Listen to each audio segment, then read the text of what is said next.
A ver, quisiera que me digan, ya están compartiendo mi pantalla.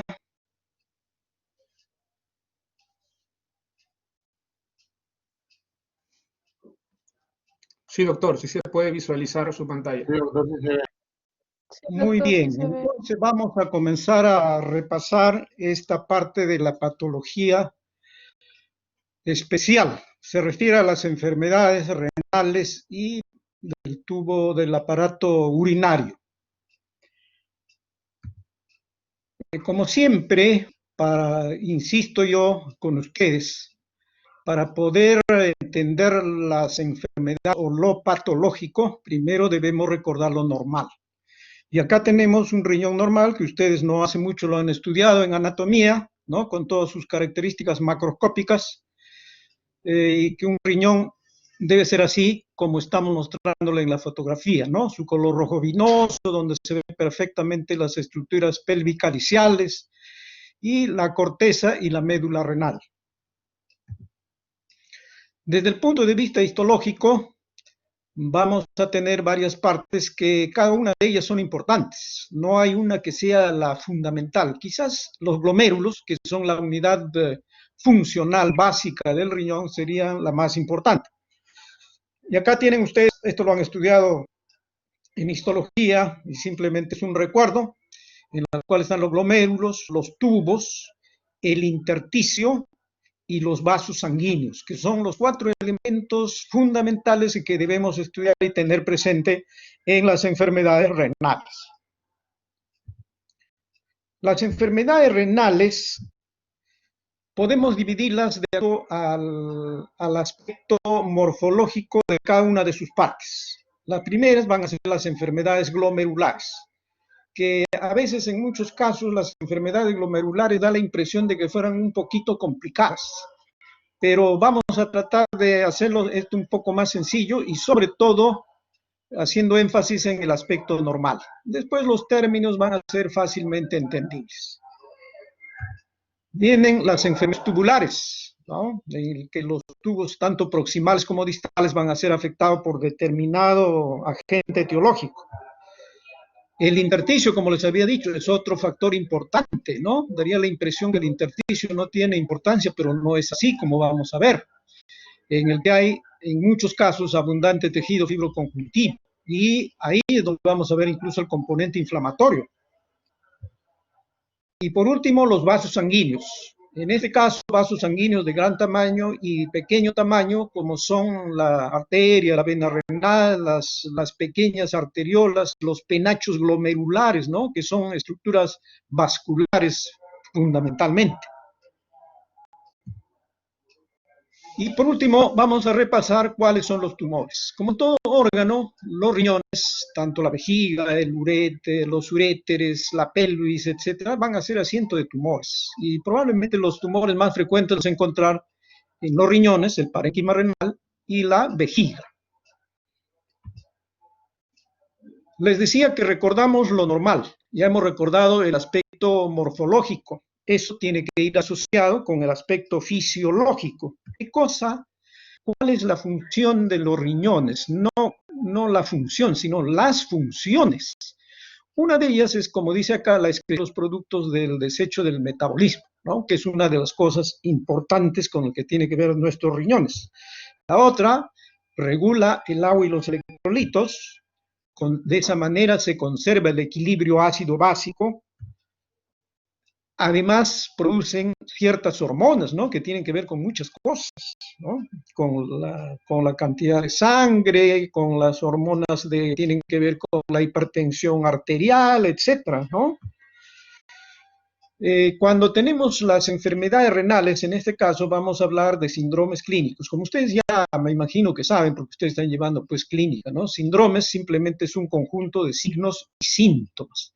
Cuando tenemos una enfermedad renal o enfermedad renal ureteral, podemos decirle, puede caber que usemos el término de síndrome. Síndrome no nos hace un diagnóstico, no es es un conjunto de signos y síntomas que nos sirve para orientarnos en el tratamiento.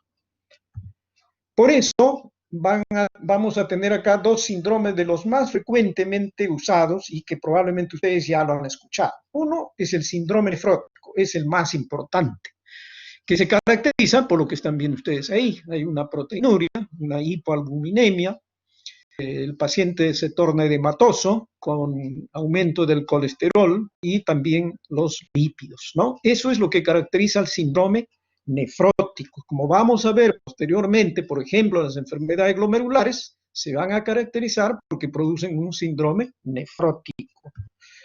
Hay otro que se llama síndrome nefrítico, ¿no? Que tiene alguna casi similitud, pero como ustedes están viendo acá, sus características son estas, ¿no? La hematía, proteinuria, disminución del filtrado glomerular, oliguria, edema, hipertensión.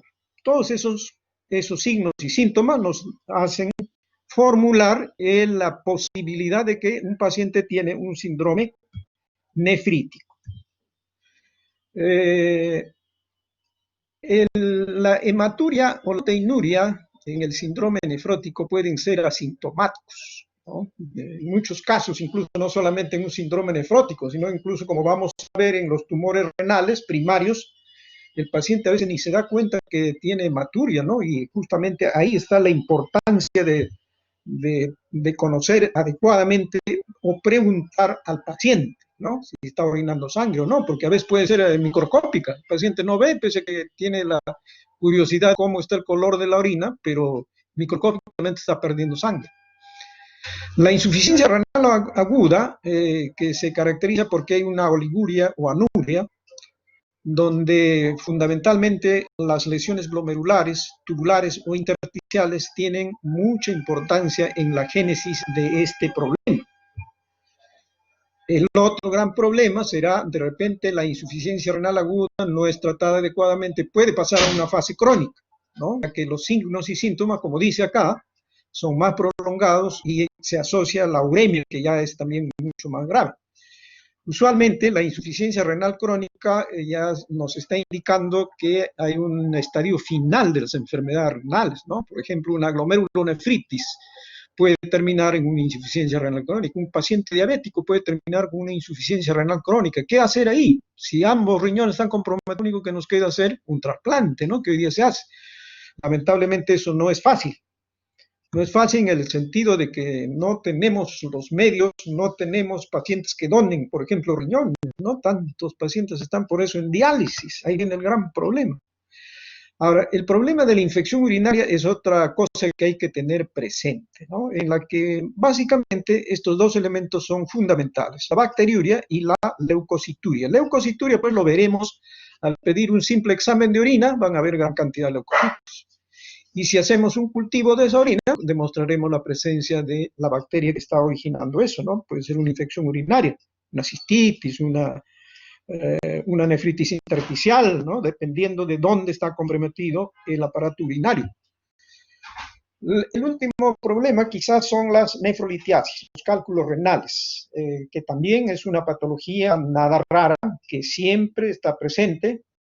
Los cálculos son de diversa naturaleza, como vamos a ver posteriormente, y la importancia clínica va a estar en función al tamaño del cálculo. Si son cálculos pequeñitos, de repente el paciente puede expulsarlos, ¿no? Pero si son cálculos de mayor tamaño, ya la cosa es más difícil. Ahora vamos a repasar un poco de las glomerulopatías.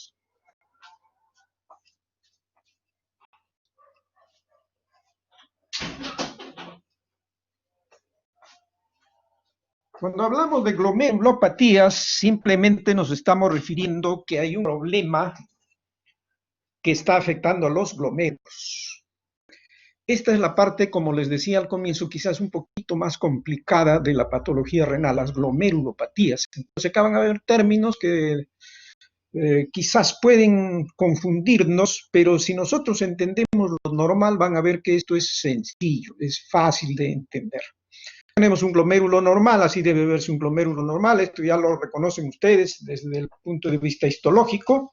Simplemente recordarles que el glomérulo es básicamente un ovillo de capilares, ¿no? Los capilares glomerulares que tienen ahí, están en el espacio de Bowman. El glomérulo tiene su cápsula de Bowman, ¿no? A grandes, en someras frases, las características normales del glomérulo. ¿no? El glomérulo, lo que quiero, esta parte es la más importante. Lo que quiero decirles es lo siguiente. Ustedes tienen entonces acá el glomérulo, aquí está el glomérulo, su cápsula de Bowman, el espacio urinario o espacio de Bowman, los capilares glomerulares, aquí estas son las células mesangiales, aquí está el mesangio, como ven la cápsula de Bowman debe de ser así delgadita, esto es un glomérulo normal. El espacio de Bowman debe ser así, un espacio en blanco, porque justamente la sangre viene a los capilares, se filtra acá, como vamos a ver, pasa al espacio de Bowman y esta ya está formándose la orina, va a ir a los tubos y por ahí va a salir hacia la vejiga, ¿no? De ese modo, la orina normalmente, diariamente que nosotros eliminamos, se lleva a cabo sin ningún problema.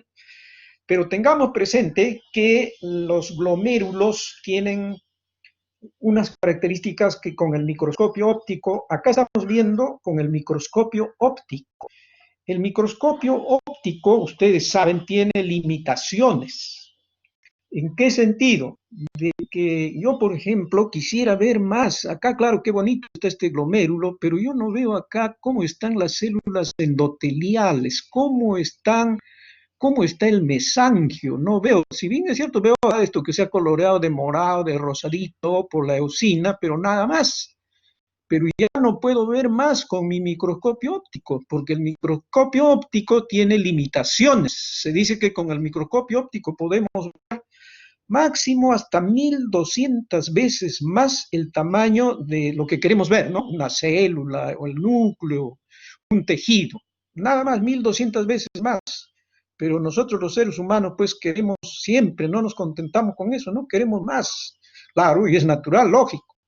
Entonces ocurrían muchas alteraciones glomerulares que de repente así con el microscopio óptico veíamos normal, pero el paciente tenía un trastorno severo, un síndrome nefrótico, no entendíamos qué pasaba, pero si sus glomérulos son normales. Para eso utilizamos una técnica que estaría muy en boga en patología renal. Esa se llama la microscopía electrónica. La microscopía electrónica nos permite ver más detalle, más. Se dice que con el microscopio electrónico, miren, podemos ver hasta 50.000 veces más de una estructura que queremos ver, imagínense, ¿no? El microscopio óptico, como les decía, 1200 veces, nada más, pero el microscopio electrónico, 50.000 veces más. Por ello que con el microscopio electrónico podemos ver en detalle cosas que no vemos con el microscopio óptico. Y si entendemos esta parte de la estructura morfológica del riñón y particularmente del glomérulo, van a ver que los términos que usamos son sencillos. Bueno, para que ustedes se orienten un poquito, ya vamos a ver. Esta es una foto con el microscopio electrónico, pero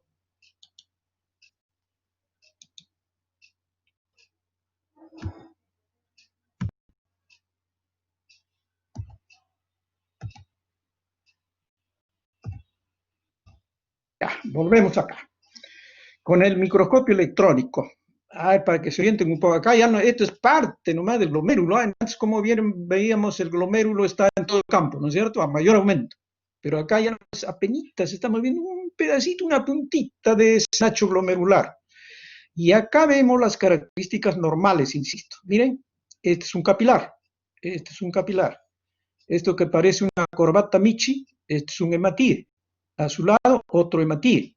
Por lo tanto, la luz del capilar, ¿no? Aquí está el plasma, que está circulando normalmente. Un capilar. Acá, en esta parte, esta es la cápsula de Bowman. Miren cuántas cosas que no vemos con el microscopio óptico.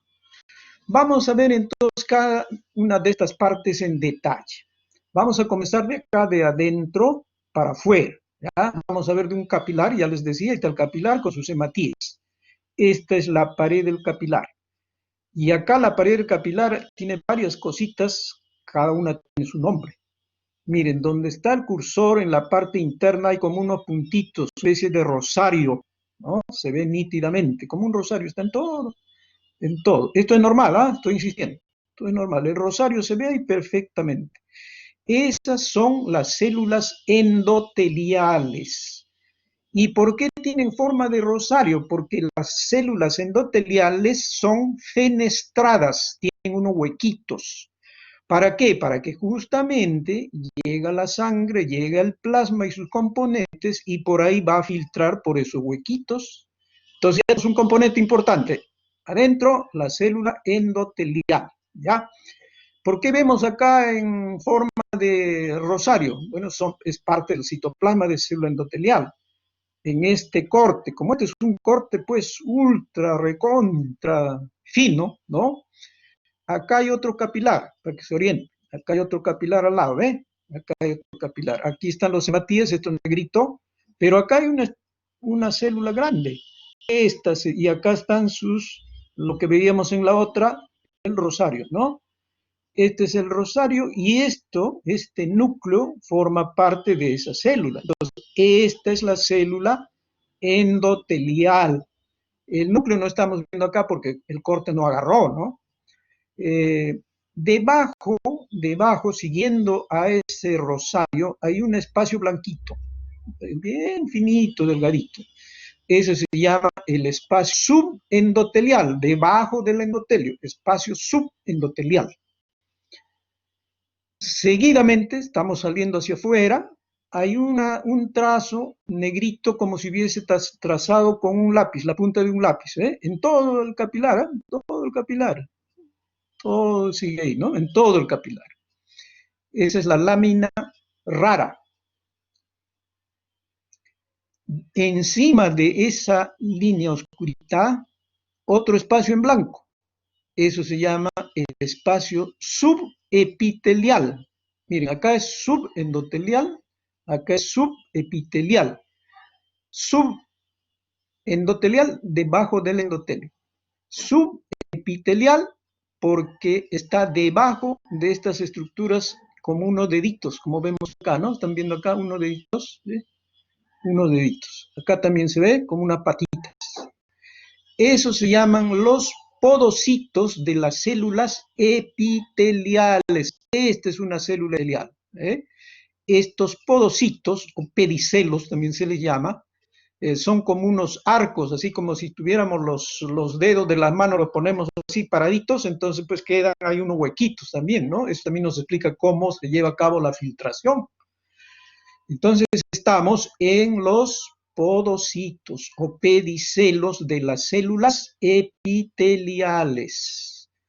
Esos son los elementos que estamos viendo acá alrededor de un capilar. Acá hay otro capilar, como les decía, más hacia acá, yendo hacia el centro del glomérulo, hay una zona más oscura.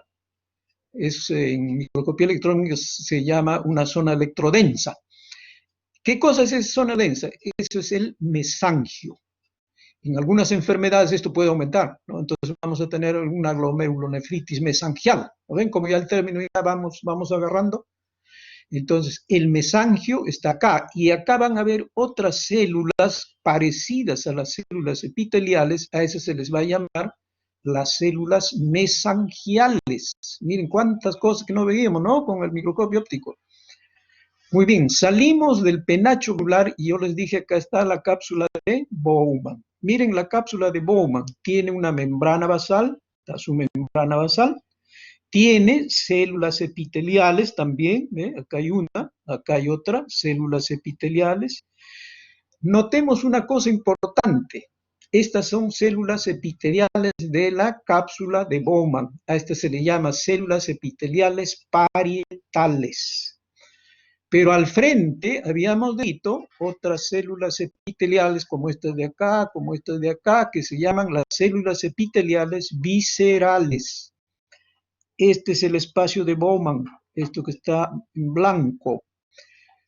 Esta foto nos permite entender por qué en alguna enfermedad glomerular esta célula epitelial visceral se pega a la célula epitelial parietal.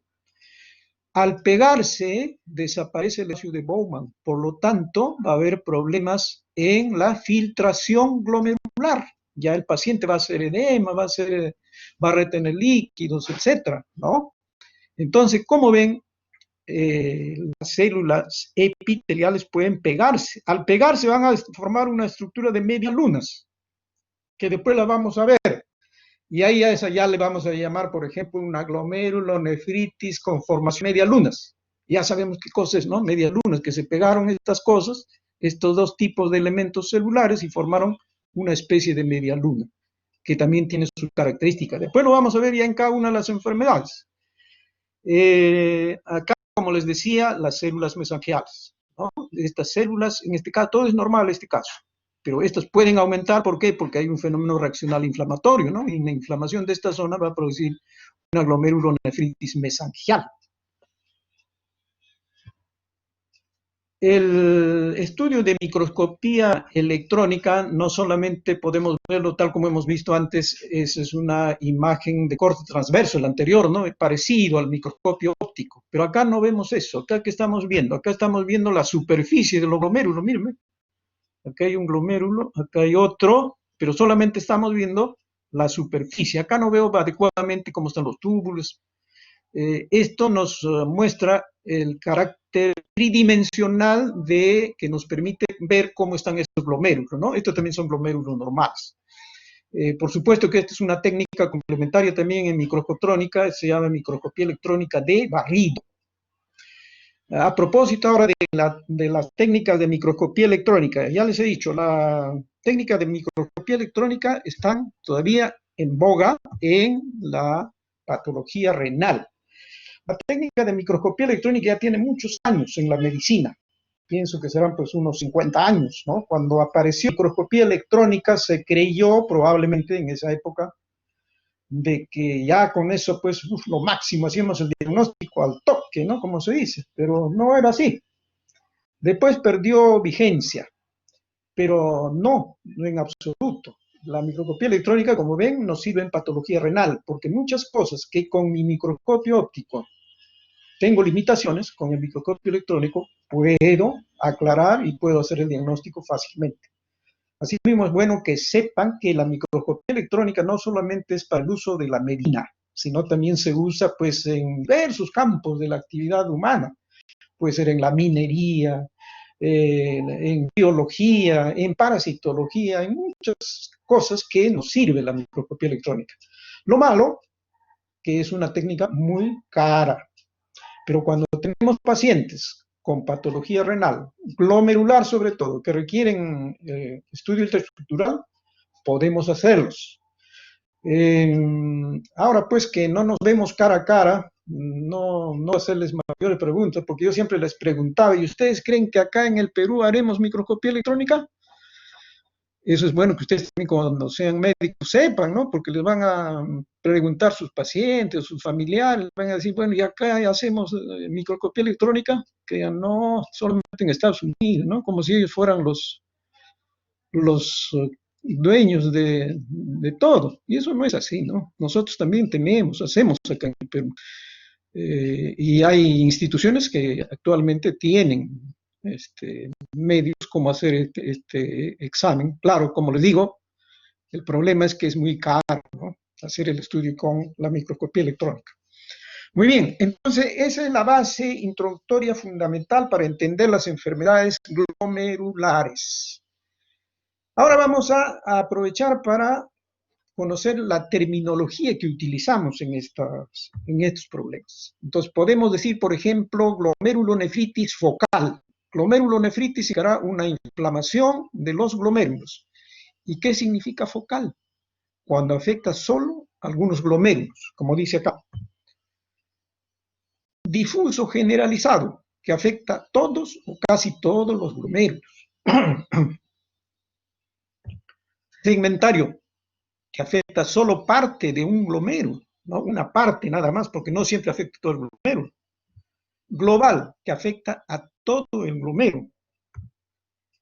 Endocapilar, pues el término puede ser glomerulonefritis endocapilar. Ya sabemos qué cosa es endocapilar, porque hay proliferación de células endoteliales y mesangiales. Ya hemos recordado dónde están las células endoteliales y dónde están las sangiales. A eso se llama endocapilar, porque están dentro de las estructuras capilares. extracapilar cuando está por fuera, ¿no? Eso es lo que les decía, que se pegan esas células epiteliales de la cápsula de Bowman, ¿no? Entonces ahí van a formar las medialunas, por ejemplo. De repente un diagnóstico puede ser glomerulonefritis proliferativa extracapilar. Ya sabemos lo que está ocurriendo es que se están pegando las células epiteliales, parietales y viscerales de la cápsula de Bowman. Semilunas. Bueno, el término lo dice todo, ¿no? ¿Quién no conoce la luna? ¿No? Esa forma de luna, como lo vamos a ver luego, en la que hay la proliferación de células que ocupan el espacio de Bowman y forman pues unas estructuras que nos recuerdan, simulan la luna, ¿no? Entonces vamos a tratar ahora las glomerulonefritis. Las glomerulonefritis, como dice el cuadrito, pueden ser primarias, pueden ser secundarias, pueden ser glomerulonefritis hereditarias. Las glomerulonefritis primarias, cuando ustedes revisan su libro, porque me imagino que están revisando, ¿no?, van a ver que existen varias clasificaciones. Acá tenemos una clasificación que nos va a ser útil y que nos puede aclarar muchos problemas que a veces podemos generar en la clasificación de estas enfermedades. Entonces tienen ahí la primera glomerulopatía por cambios mínimos o de cambios mínimos, a eso le llaman también nefrosis lipoidea. La glomerulonefritis segmentaria y focal, miren, segmentaria y focal, ya sabemos por qué, ¿no? ¿Por qué se llama segmentario? ¿Por qué se llama focal? Conformación de medialunas, ya les expliqué por qué será eso. La hialinosis. Hialinosis es un término que se utiliza cuando hay degeneración hialina, en este caso del glomérulo, y le agregamos su apellido, segmentario o focal. Membranosa se basa básicamente, ¿por qué? Porque la que está comprometida es la membrana basal glomerular. Aguda en función a su evolución, a su aspecto microscópico, ¿no?, el cuadro clínico. La mesangial, ya les dije, cuando lo que va a proliferar son las células mesangiales o el mesangio. Y membrano proliferativa, membrano, igualmente, estamos yendo a membrana basal. Proliferativa, que hay un incremento de la celularidad, pueden ser las células epiteliales o pueden ser las células mesangiales, ¿no? Entonces vean cómo los términos de las diversas enfermedades es fácil entender cuando conocemos por qué se llama cada una de ellas desde el punto de vista normal en su compromiso. Vamos a ver los ejemplos de esto. Miren acá, este glomérulo, ejemplo, es una coloración especial. Lo que me olvidaba decirles, cuando hacemos un estudio de un riñón, una biopsia renal puede ser, lo común es que hagamos el estudio común y corriente con una coloración de hematoxilina eosina, que ustedes conocen, que es la que ven con sus láminas en las fotos que les estamos mostrando ahora, ¿no? Pero en patología renal no solamente utilizamos la hematoxilina eosina, vamos a utilizar otras coloraciones de histoquímica que nos ayudan a veces a hacer el diagnóstico. Puede ser la coloración de Paz, la coloración de Masson, ¿no? Que el Masson, por ejemplo, sirve para ver si hay abundante tejido conjuntivo en el intersticio, y así por el estilo, ¿no?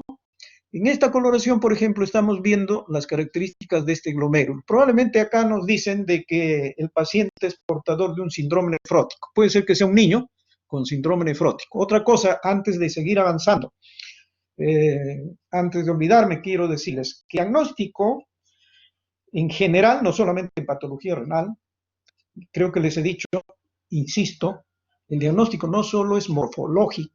El diagnóstico no lo hago porque yo soy patólogo, me envían un pedazo de riñón, un pedazo de cerebro, un pedazo de algún órgano, y con eso hago el diagnóstico. Pero yo no sé ni qué cosa ha tenido el paciente. Eso no es así. En medicina, la medicina científica que nosotros practicamos, tiene que ser todo un complemento, un conjunto. Yo, para hacer un diagnóstico, tengo que saber la clínica, tengo que saber la edad del paciente, antecedentes, qué análisis le han hecho, qué radiografía le han hecho. Todo eso tengo que saber, y de esa manera, ¿quién sale beneficiado? El paciente. No solamente el paciente, sino también nosotros como médicos, ¿no? Ya nuestros pacientes nos digan, caramba, qué buen médico que me ha tocado y me está tratando adecuadamente. Pero si no, pues cuando solamente pensamos que llega un paciente y de frente le hacemos una ecografía, no saben ni qué cosa es, ¿no? Por eso, para interpretar, y en este caso, una vez tengo que conocer todos los datos. Vamos a este caso. Probablemente este sea un niño que dice que tenía un síndrome nefrótico. Es decir, está edematoso, está perdiendo proteínas, algún hipoalbuminemia, etc. Le toman una biopsia renal y vemos esto. Veo los glomérulos, este glomérulo, así como este, todos están normales, no tienen nada.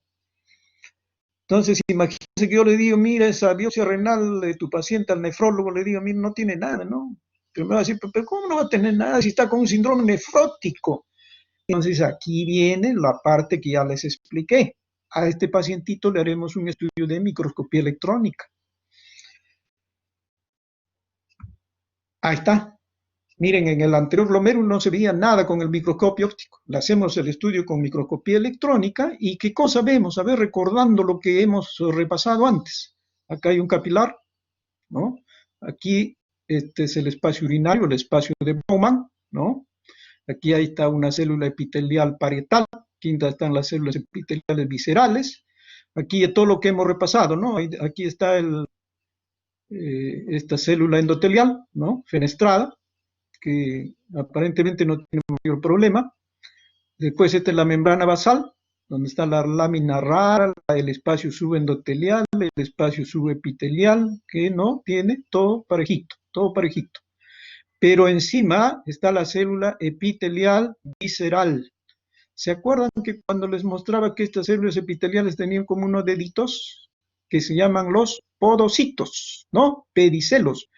Pero ¿dónde están los podocitos? Ahí, ¿no? Desaparecieron, ¿ve?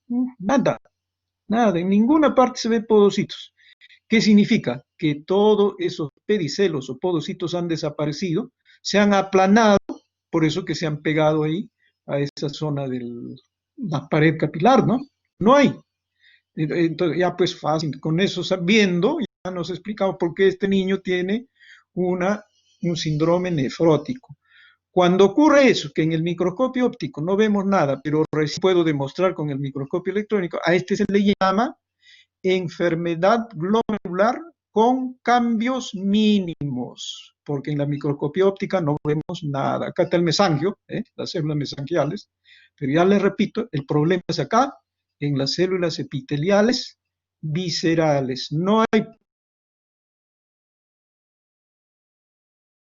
enfermedad glomerular con cambios mínimos.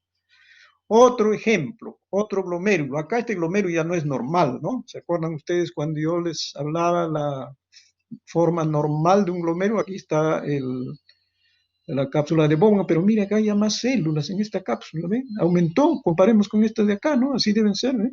Pero acá no, aumentó las células, acá más aún. Y el glomérulo ya acá tiene más células, ¿no? ¿Será un compromiso de todo el glomérulo? No, es compromiso parcial. Entonces, si hacemos esto, podemos decir que es una glomerulonefritis segmentaria. Será focal, si es que dependiendo del número de glomérulos que estamos viendo, ¿no? Pero solamente una parte del glomérulo está siendo comprometida. Otro ejemplo, en el cual también, ¿qué cosa estamos viendo acá? Miren, este glomérulo. Vamos a ver este glomérulo. Su cápsula de Bowman está aparentemente, no tiene problemas. El espacio de Bowman acá está bien. Acá desapareció, casi está desapareciendo, pero todavía queda un poquitito. Pero que hay mucha celularidad, ¿no? Mucha celularidad, ¿ven? Acá han aumentado las células. Con eso ya podemos decir que esto es una glomerulonefritis proliferativa. Y si son células epiteliales y mesangiales, diremos glomerulonefritis proliferativa endocapilar. Ahora, ¿cuál es la importancia de eso? La importancia de eso es pues que con ese diagnóstico el nefrólogo va a tomar la conducta más adecuada para tratar a ese paciente. Otro ejemplo, igual con las mismas formas del glomérulo, ¿no? Miren acá en este glomérulo, acá el espacio urinario está libre, así debe ser. Acá también, pero acá ya está desapareciendo. Ya probablemente hay adherencias entre las células epiteliales, ¿no? Todavía no tiene forma de media luna, pero probablemente si esto va avanzando, esto se va formando acá una especie de media luna. Pero está comprometiendo no todo el glomérulo, sino una parte, ¿no? Segmentaria. Puede ser difuso, puede ser generalizado, dependiendo de cómo veamos el total de glomérulos. Ojo, que esa es otra cosa que me estaba olvidando decirles. Para evaluar un riñón, puede ser una biopsia, es importante un determinado número de glomérulos, porque no solo vamos a estudiar un glomérulo, imagínense cuántos cientos de glomérulos hay en un riñón, ¿no? Y si estudiamos uno solo, eso no significa que el resto esté igual, ¿no? En una biopsia renal que se toma con una agujita, porque ahí se toma pues un pedacito, un pelito, ¿no? Sale del riñón. Una buena biopsia se dice que debe tener por lo menos unos 15 a 20 glomérulos para poder tener una interpretación adecuada, ¿no? Hay casos en que a veces no sale ni un glomérulo, no sale ningún glomérulo, entonces ¿qué hacemos? No podemos hacer diagnóstico. Pero repito, para poder hacer un buen diagnóstico, por lo menos debe haber unos 15, 20 glomérulos. Entonces, esos podemos estudiar en su totalidad y podemos ya asociar a esos términos que ya hemos descrito, ¿no? Acá, por ejemplo, vean este caso, también este es uno de los casos típicos de un problema glomerular, la cápsula de Bowman, el espacio urinario, acá los capilares glomerulares, da la impresión que estos capilares tienen sus paredes gruesas, todos tienen sus paredes gruesas, ¿no? Pero acá en la flechita hemos una cosa que nos llama la atención. Hay como dos líneas, una línea por acá interna, otra línea por afuera. Eso se compara con las líneas de un ferrocarril, ¿no? Eso se llama una glomerulonefritis membranosa, todo por eso que se ve muy engrosada la membrana basal de estos capilares glomerulares. Esto es otro ejemplo en el cual también podemos ver qué nos llama la atención acá. Miren, el glomérulo. Primero, su celularidad, ¿ustedes creen que sea normal? No, hay mucha celularidad, bastante, muchas. Puede ser una glomerulonefritis proliferativa, puede ser, pero quiero ver qué célula predomina.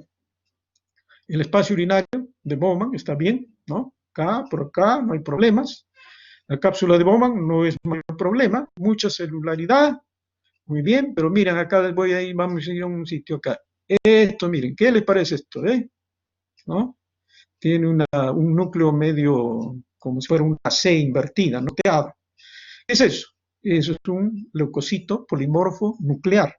Y si con detalle vemos otros, miren acá, también en los capilares hay gran cantidad de leucocitos polimorfos nucleares. ¿Cómo lo traducimos eso? Esto simplemente es una glomerulonefritis aguda. Puede ser producida por estreptococos, enterococos, qué sé yo, con la presencia exclusivamente de leucocitos polimorfonucleares en abundancia, pues que nos están defendiendo en ese caso ante el agente agresor.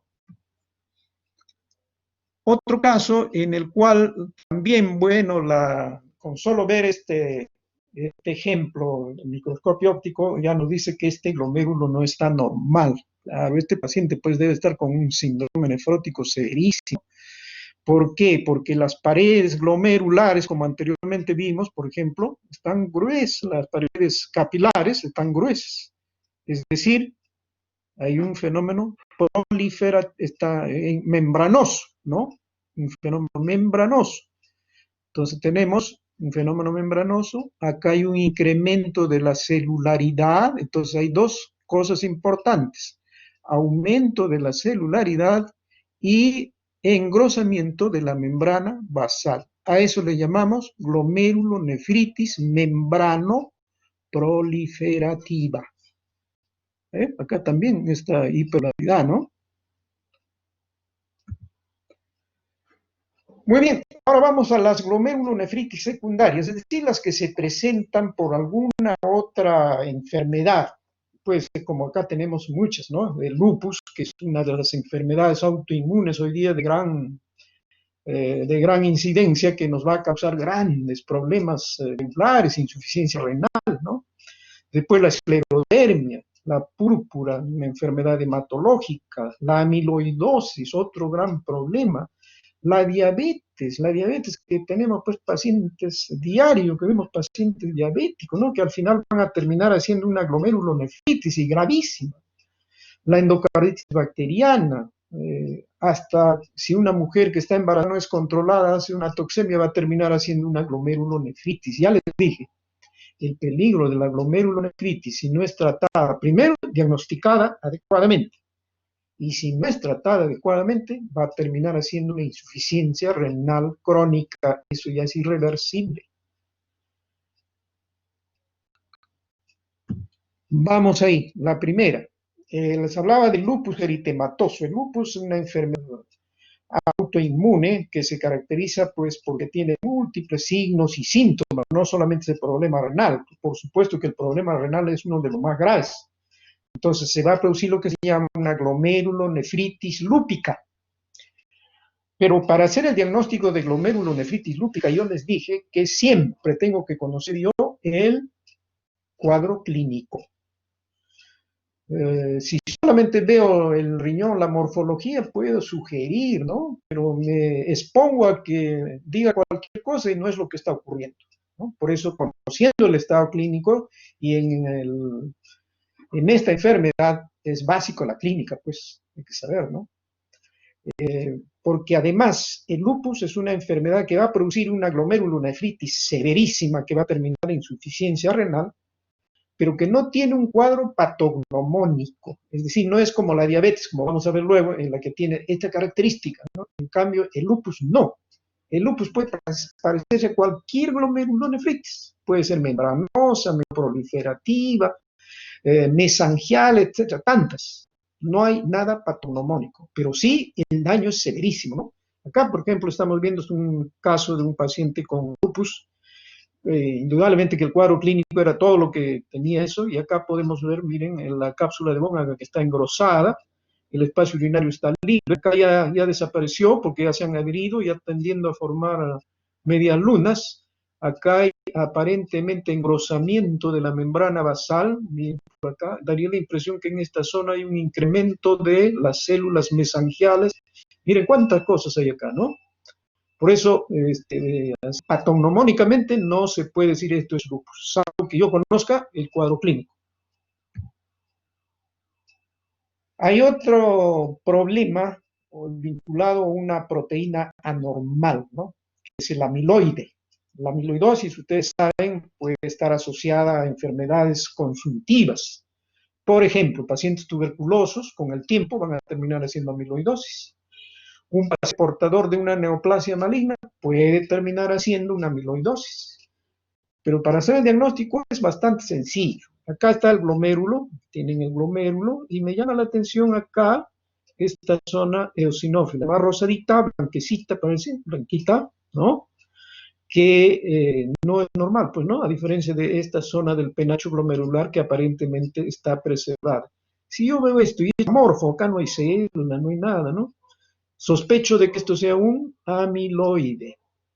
La forma de cómo debo demostrarle, hago una coloración especial para amiloide. Y si es amiloide, me colorea eso. Y ya no hay ninguna duda. Ahora, de repente, pues puede ser, en medicina no todo es sencillo, pues no hay casos que son bien difíciles, complicados. De repente no me ayudó la coloración de histoquímica. ¿Qué me queda? Hacerle la microscopía electrónica. Y ahí está. Este es el caso de ese anterior en que estamos viendo qué cosa. Acá está el mesangio, ¿no? Acá solamente hemos enfocado parte del mesangio y esa zona medio rosadita que se veía, que tiene, quizás quienes pueden ver en detalle, acá hay como una especie de fibras alargaditas, muy finitas, ¿no? Muy finitas, ¿ve? Acá están en diversas regiones. Esos se dice que son son formaciones que tienen la morfología ultraestructural fibrilar, ultraestructura fibrilar, eso es típico del amiloide, fibrillas muy finitas, bien trazadas ahí, típico, como les repito, de la amiloidosis, ¿ves? La microscopía electrónica ya me ayudó en eso. Para completar finalmente, yo les dije que cuando tomamos una biopsia, merece primero saber cuántos glomérulos hay. Pero si fue una biopsia satisfactoria, como en este caso, probablemente miren acá hay cuántos glomérulos, ¿no? Que no todos son normales, acá hay cuántos glomérulos, acá todos anormales, ¿no? Anómalos, miren esto, que ya casi ni se ve bien el penacho glomerular.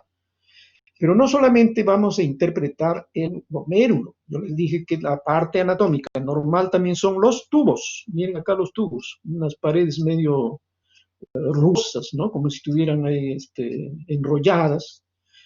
Acá otro muy grande, otro con el lumen más distendido, Muy pocos son los tubos que están preservados. Acá también entonces en esta biopsia hay un gran compromiso tubular.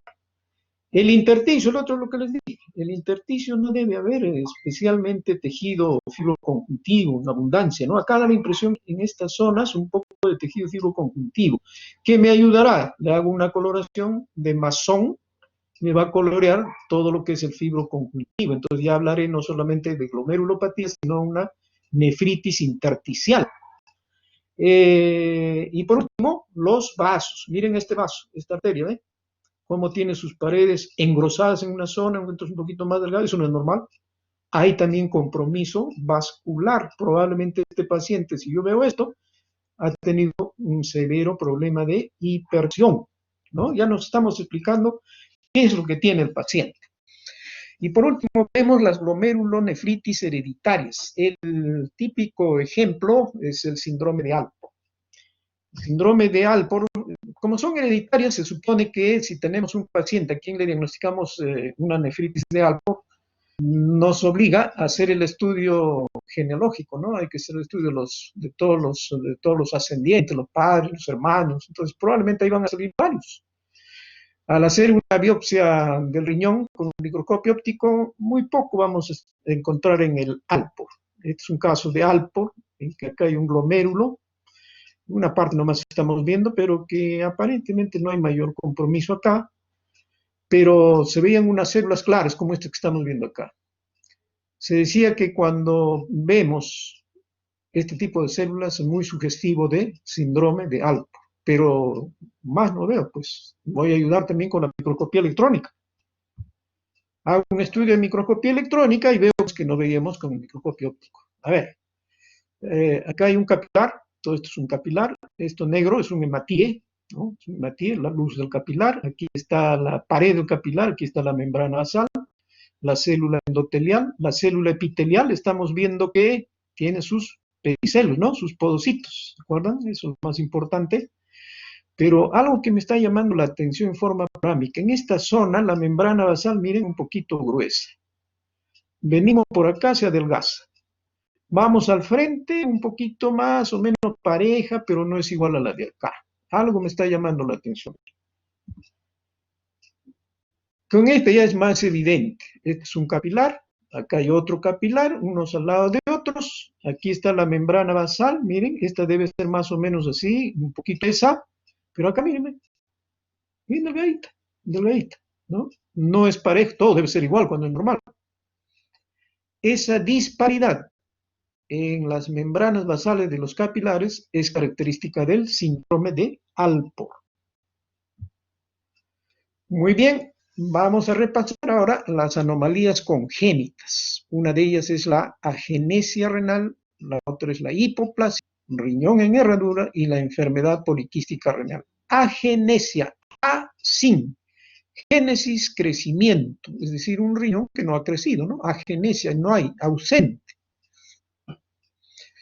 Hipoplasia, hipopoco, plasia, crecimiento, un riñón que no ha crecido adecuadamente y quedó pequeñito, hipoplásica, es diferente de atrofia, ¿no? Son dos términos diferentes.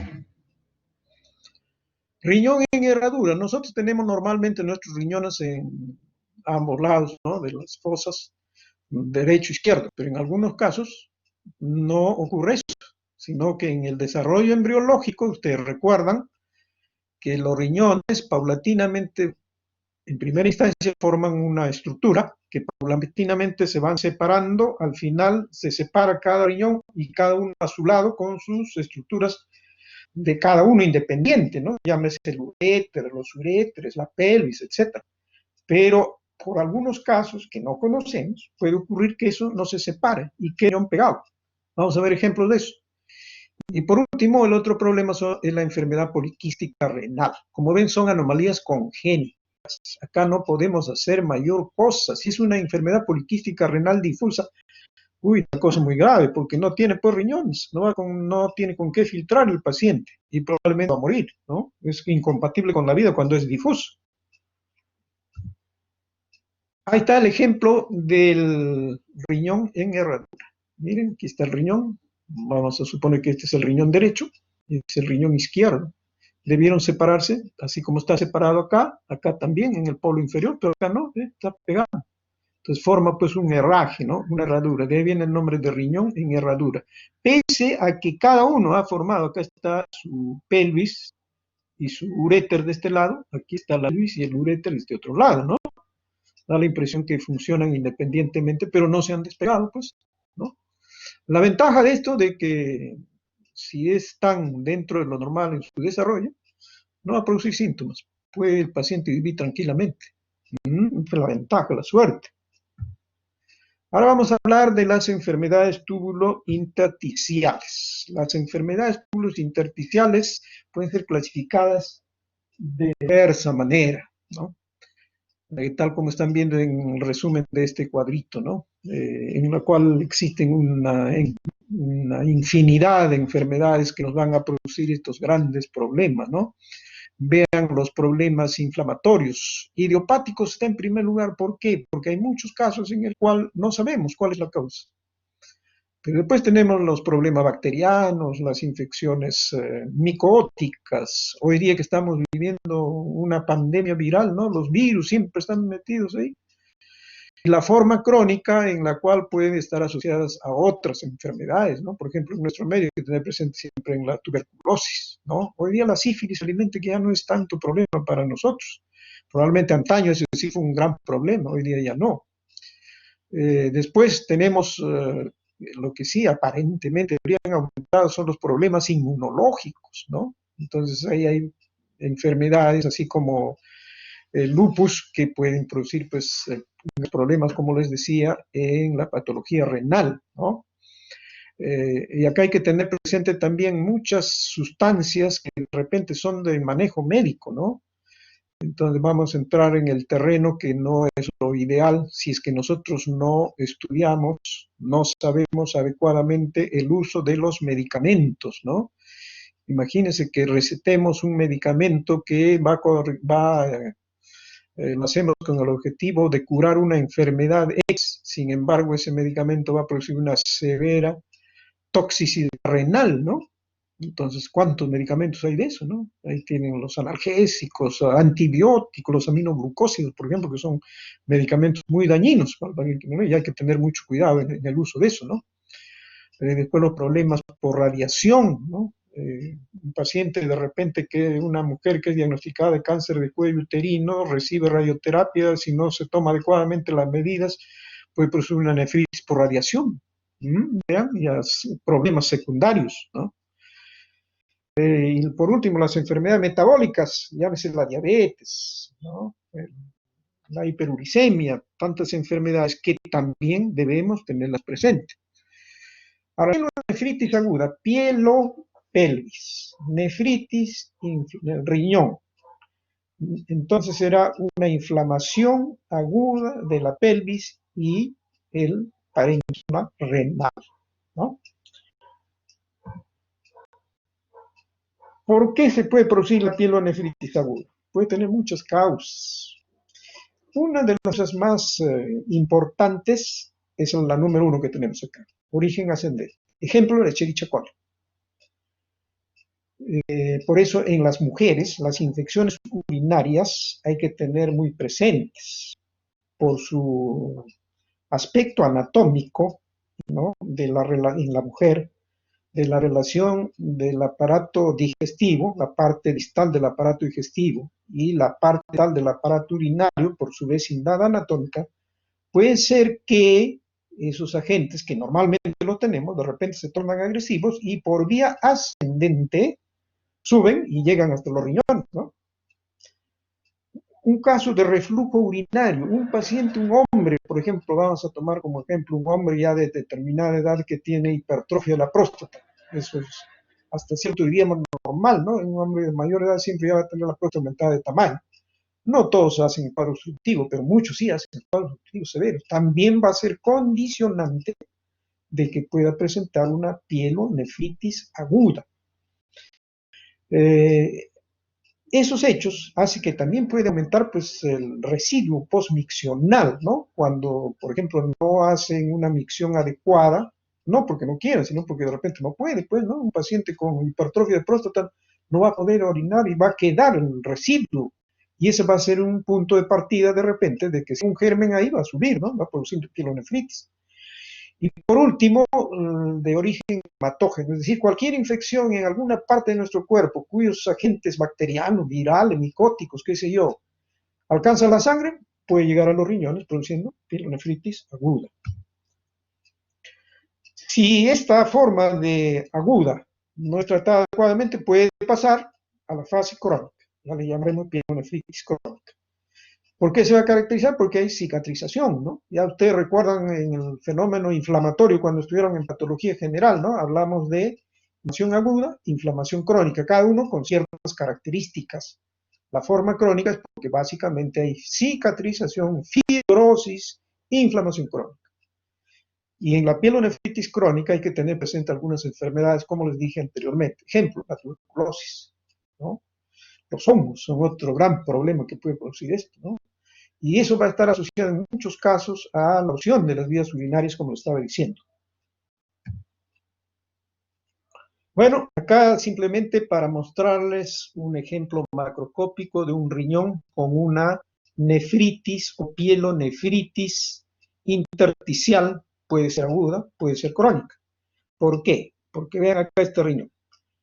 Este es un riñón, en esta parte así debe ser, ¿no? El riñón, un rojo vinoso, una superficie lisa, pero no debe haber estas depresiones que acá ya se nota, y acá mucho más evidente, ¿no? Miren cómo hay unas zonas depresivas, ¿no?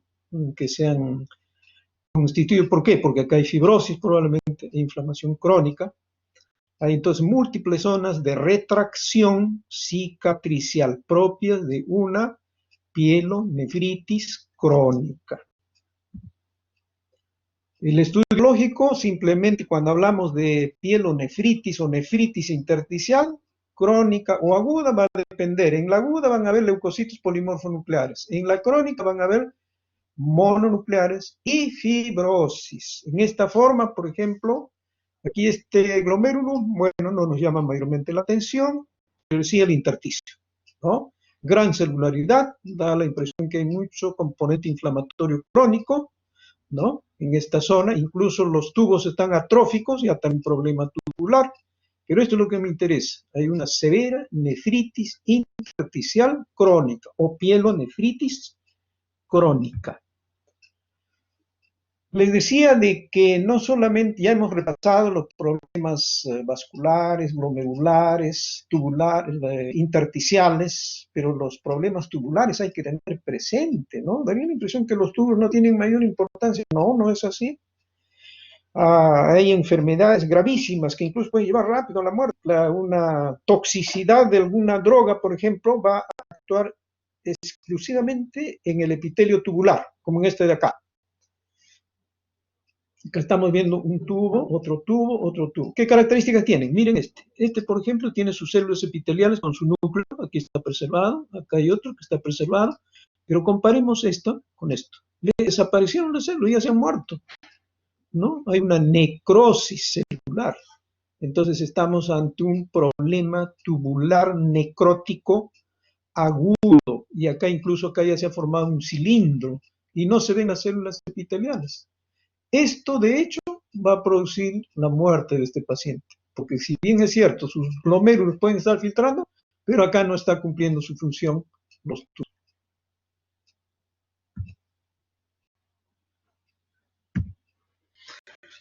Por último, las lesiones vasculares. Siempre las lesiones vasculares van a estar vinculadas a la hipertensión, la presión arterial alta. Y como ya ustedes han estudiado también, incluso me imagino que en cardiovascular les han insistido, el problema hipertensivo en gran parte está relacionado a la arterioesclerosis, ¿no?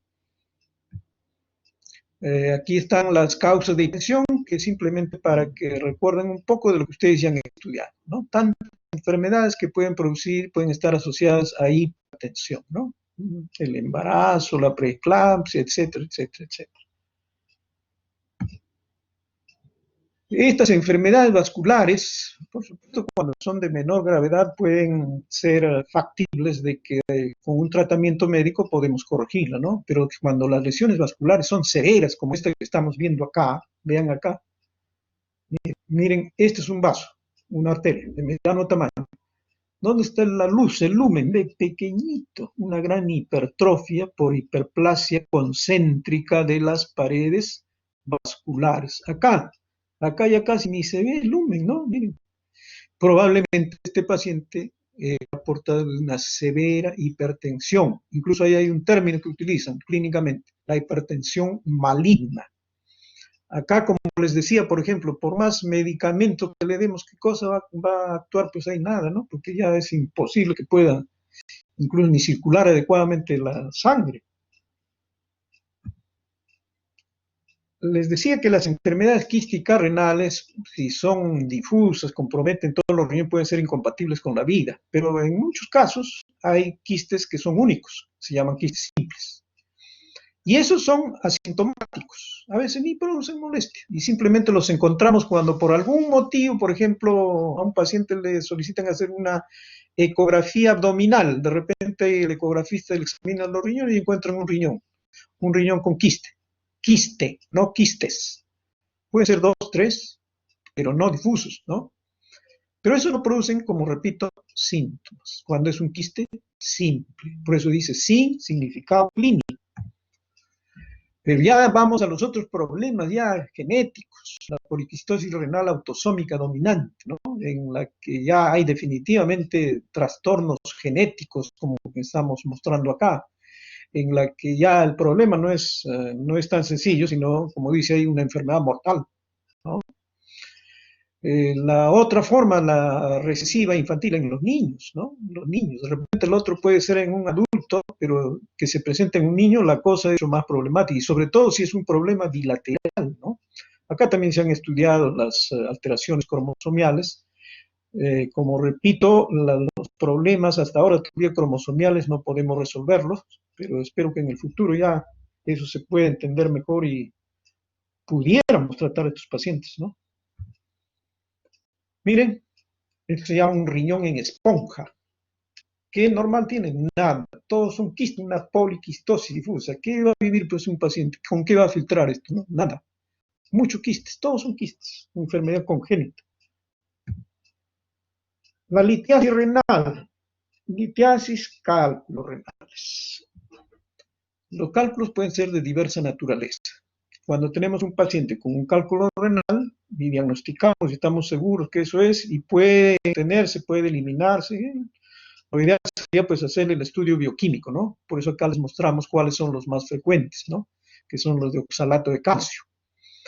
Hoy día, felizmente, para el tratamiento de estos cálculos, tenemos un método que ayuda bastante, ¿no? Cuando es un cálculo pequeño, pequeñito, de repente va a ser un tremendo cólico al paciente, pero después lo elimina. Pero si el cálculo grande ya es un problema, si no lo va a eliminar, ¿no?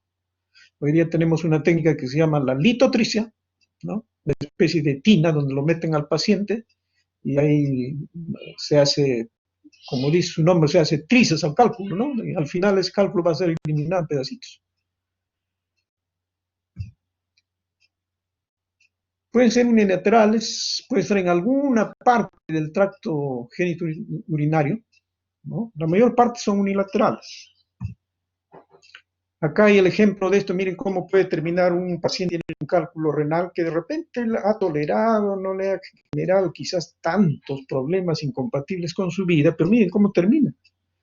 A ver, acá tenemos el riñón, aquí está la corteza, aquí está la médula, ven acá, muy adelgazada, esta es la pelvis renal, ¿ve? Esta es la pelvis muy ensanchada, aquí está el uréter, toda la pelvis está muy ensanchada. ¿Por qué? Porque acá hay esto, acá hay esto. Probablemente no sea todo el cálculo, sino todo esto está ocupado por un cálculo de gran tamaño. A eso le llama cálculos coraliformes, que tienen forma de un coral. Esto, claro, ¿qué? Pues, ¿qué le van a hacer? Una litotricia también es bastante conflictiva, que pueda solucionarle el problema, ¿no?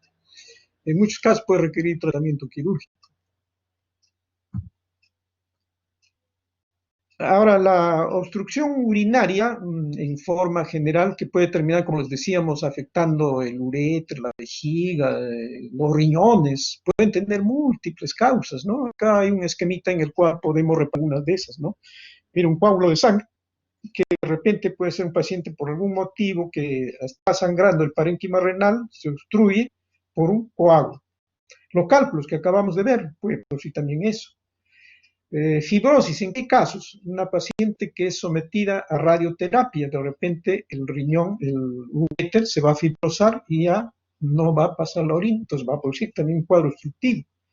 El embarazo, siendo no diríamos que es un fenómeno patológico, ¿no? Sino es normal, un hecho que la mujer normalmente desarrolla, pero que de repente, en algunos casos, puede condicionar un problema obstructivo de las vías urinarias, ¿no?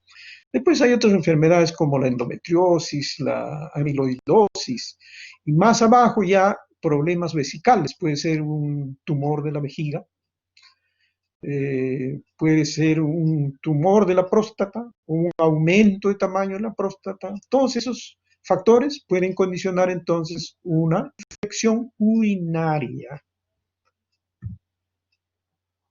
Y luego vamos a repasar cuáles son los tumores renales.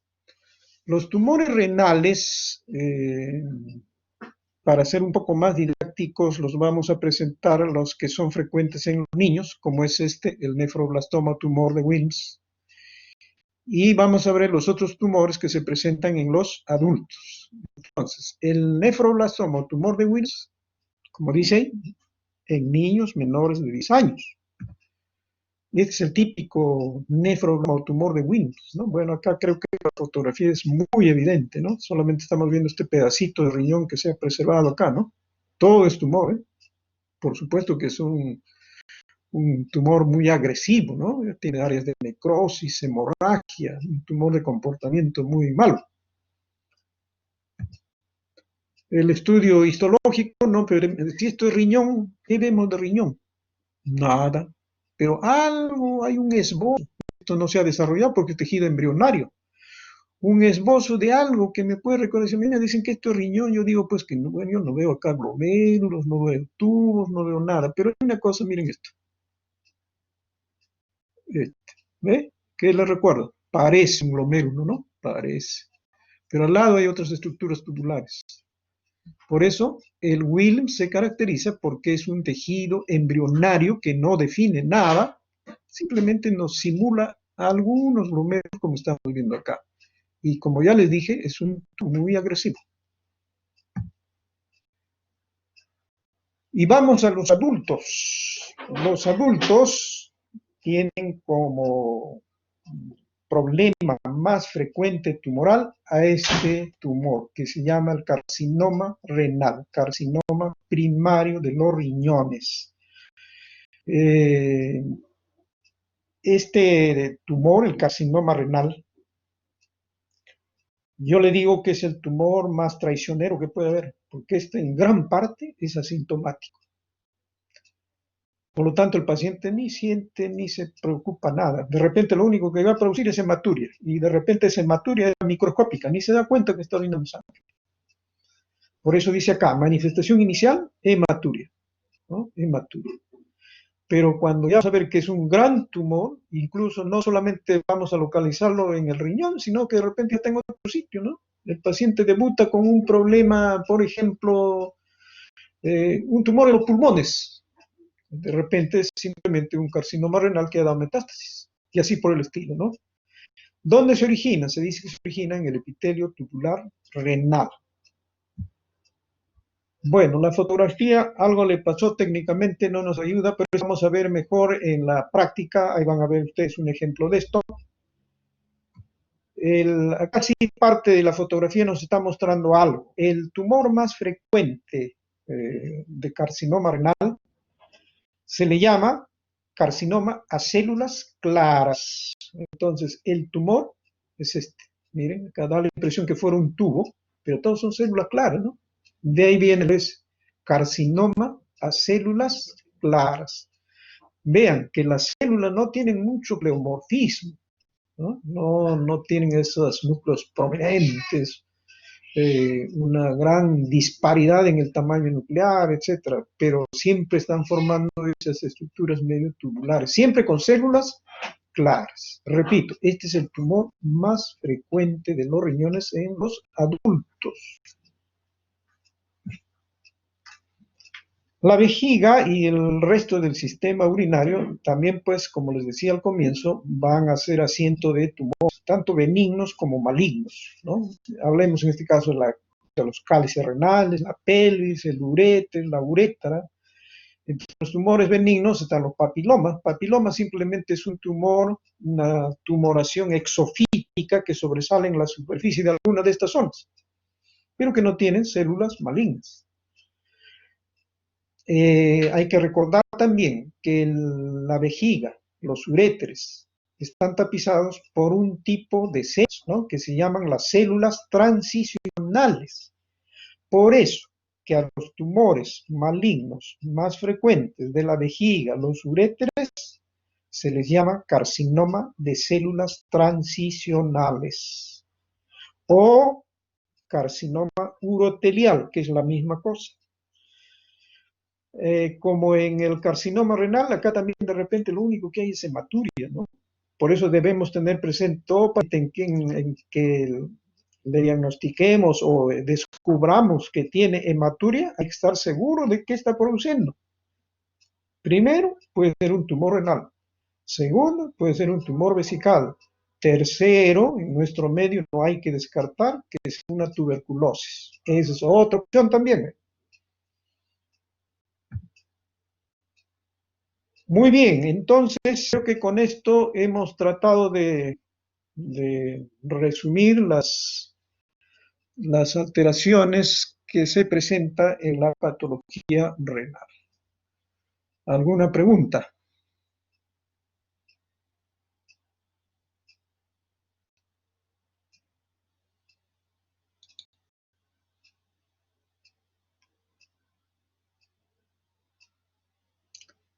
¿No hay ninguna pregunta? Bueno, chicos, a ver qué dice la señorita Sherely Zorrilla. Doctor, tengo una pregunta acerca sobre la obstrucción de las vías urinarias. Quisiera saber si es que hay algún dato sobre si hay una mayor prevalencia en mujeres con embarazo gemelar. Ah, por supuesto, por supuesto. Usted comprenderá que el embarazo gemelar ocupa un mayor volumen dentro del abdomen, ¿no es cierto? Un Sí. embarazo múltiple siempre va a ser más conflictivo. Entonces, ya estaríamos entrando a que una mujer con una masa, en este caso, la masa ya no es tumor, pues, sino es una masa uterina muy aumentada en tamaño, aumentada de volumen, va a comprimir al resto de órganos, ¿no? Y el peligro es que uno de esos órganos pueden ser los uréteres. Y ustedes han visto lo que les presentaba, ¿no? Que la compresión del uréter puede producir un problema obstructivo, ¿no? Pero la ventaja de que eso es fisiológico y que eso no es perenne, ¿no? Pasa con el tiempo. ¿Algo más?